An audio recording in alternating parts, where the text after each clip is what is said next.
Hello everyone, आप सभी का अपने YouTube चैनल लर्न विद प्रीति पर स्वागत है। दोस्तों, जैसा कि आप सभी को पता है कि हम अपने चैनल पे आपके लिए डेली न्यू करंट अफेयर की वीडियो लेकर आते रहते हैं। फ्रेंड्स, अगर आपको हमारी वीडियोस पसंद आती है और आप ऐसे ही और वीडियोस को देखना चाहते हैं तो प्लीज हमारी वीडियोस को लाइक और चैनल को सब्सक्राइब करना ना भूलें। तो चलिए शुरू करते हैं। जुलाई 2022 में 68वें राष्ट्रीय फिल्म पुरस्कार के विजेताओं की घोषणा किस शहर में की गई है? तो इसका आंसर है नई दिल्ली में। हाल ही में नई दिल्ली में 68वें राष्ट्रीय फिल्म पुरस्कार के विजेताओं की घोषणा की गई है। इस साल फीचर फिल्म श्रेणी में 305 फिल्मों को नामांकन मिला है।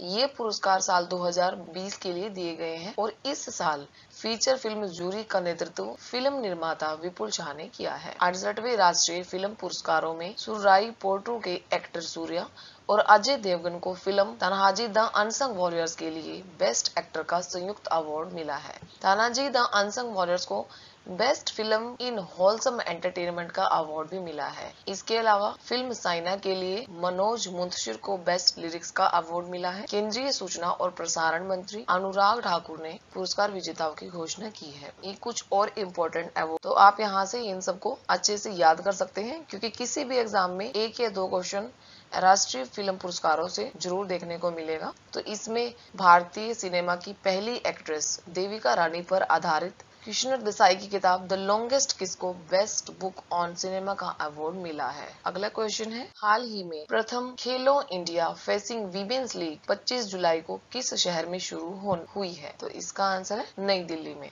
प्रथम खेलो इंडिया फेसिंग वीमेंस लीग 25 जुलाई को नई दिल्ली में शुरू हुई है और 25 जुलाई को यह नई दिल्ली के ताल कटोरा इंडोर स्टेडियम में शुरू हुई है। महिलाओं के लिए अपनी तरह की पहली राष्ट्रीय तलवारबाजी प्रतियोगिता 3 चरणों में 29 जुलाई तक आयोजित होगी और इसे 3 से अधिक चरणों में आयोजित किया जाएगा। इस आयोजन में भाग लेने के लिए 20 राज्यों की 300 से अधिक महिलाओं ने पंजीकरण कराया है।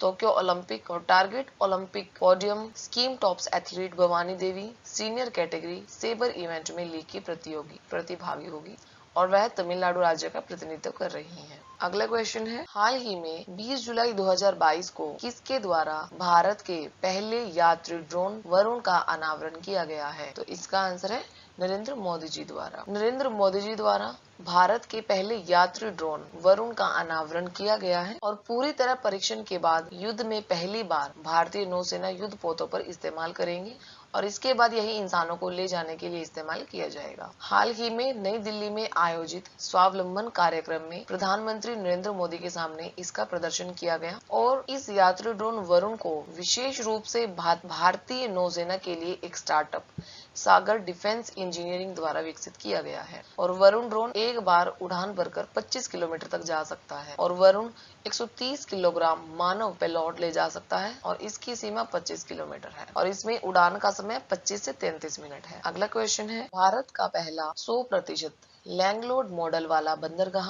कौन सा बना है? तो इसका आंसर है जवाहर नेहरू पोर्ट। जवाहर नेहरू पोर्ट भारत का पहला 100% लैंडलोड मॉडल वाला बंदरगाह बन गया है। अब जवाहर नेहरू बंदरगाह देश का पहला ऐसा बंदरगाह बन गया है जहां सभी गोदियों का संचालन पीपीपी प्रणाली से हो रहा है और बंदरगाह की अवसंरचना पर प्राधिकरण का 100% मालिकाना हक रहेगा और उसी के नियमों का पालन भी किया जाएगा। जेएनपी देश का अग्रणी कंटेनर बंदरगाह है और विश्व के 100 बंदरगाहों में से 26वें स्थान पर आता है, जैसा कि Lloyd list top 100 port 2021 report में दर्ज है। अगला क्वेश्चन है, जुलाई 2022 में भारत किस देश के साथ व्यापक सीमा प्रबंधन योजना को प्रभावी ढंग से लागू करने के लिए सहमत हुआ है? तो इसका आंसर है बांग्लादेश के साथ। भारत और बांग्लादेश हाल ही में व्यापक सीमा प्रबंधन योजना को प्रभावी ढंग से लागू करने के लिए सहमत हुए हैं। यह ड्रग्स और नशीले पदार्थों की तस्करी, हथियार और गोला बारूद,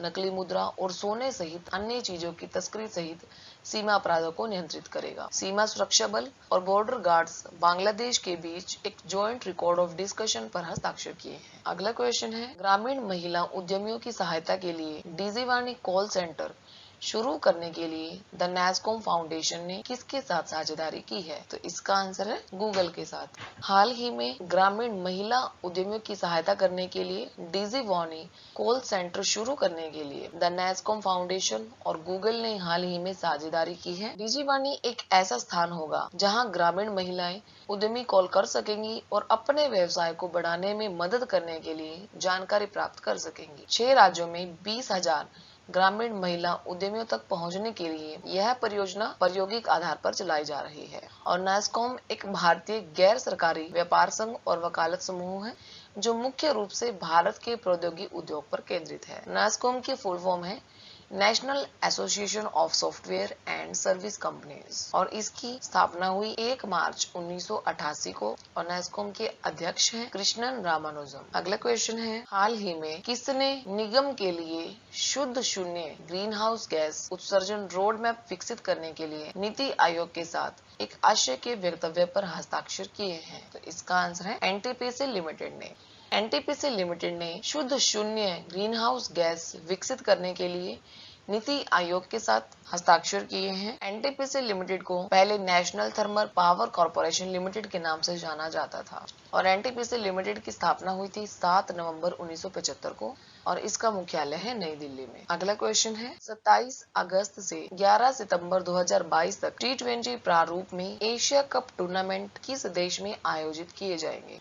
तो इसका आंसर है यूएई संयुक्त अरब अमीरात में। 27 अगस्त से 11 सितंबर 2022 तक T20 प्रारूप में एशिया कप टूर्नामेंट संयुक्त अरब अमीरात में आयोजित किए जाएंगे। भारतीय क्रिकेट कंट्रोल बोर्ड बीसीसीआई अध्यक्ष सौरभ गांगुली ने बताया है कि श्रीलंका में होने वाला यह एशिया कप अब संयुक्त अरब अमीरात में खेला जाएगा। संयुक्त अरब अमीरात की राजधानी है अबू धाबी और वहां का राष्ट्रीय खेल है ऊंट दौड़ और संयुक्त अरब अमीरात की मुद्रा है संयुक्त अरब अमीरात दिरहम। यूएई के राष्ट्रपति हैं मोहम्मद बिन जायद अल नाहयान और श्रीलंका में होने वाले एशिया कप को संयुक्त अरब अमीरात को श्रीलंका में चल रहे संकट के कारण स्थगित किया गया है। अगला क्वेश्चन है, हाल ही में किस प्रख्यात वैज्ञानिक और पद्मश्री पुरस्कार विजेता का जुलाई 2022 में निधन हो गया है? तो इसका आंसर है डॉक्टर अजय परिदा का। प्रख्यात वैज्ञानिक और पद्मश्री पुरस्कार विजेता डॉक्टर अजय परिदा का जुलाई 2022 में निधन हो गया है और प्रख्यात जीव वैज्ञानिक, शोधकर्ता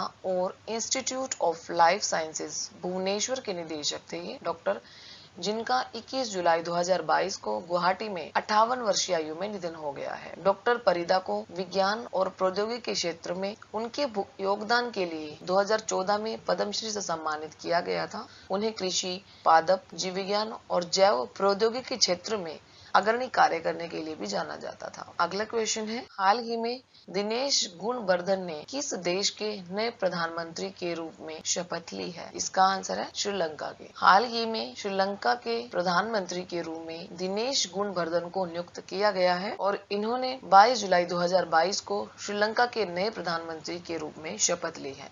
6 बार प्रधानमंत्री के पद को संभालने वाले रानिल विक्रमसिंघे के देश के नए राष्ट्रपति के रूप में शपथ लेने के बाद दिनेश की नियुक्ति की गई है। श्रीलंका की राजधानी है कोलंबो और श्रीलंका की मुद्रा है श्रीलंकाई रुपया। आज का क्वेश्चन आप सबके लिए ये रहा, जुलाई 2022 में मध्य प्रदेश का कौन सा जिला देश का पहला हर घर जल प्रमाणित जिला बन गया है? तो इसका आंसर मुझे कमेंट करके जरूर बताइएगा। तो फ्रेंड्स, आज की बात यहीं तक रहेगी।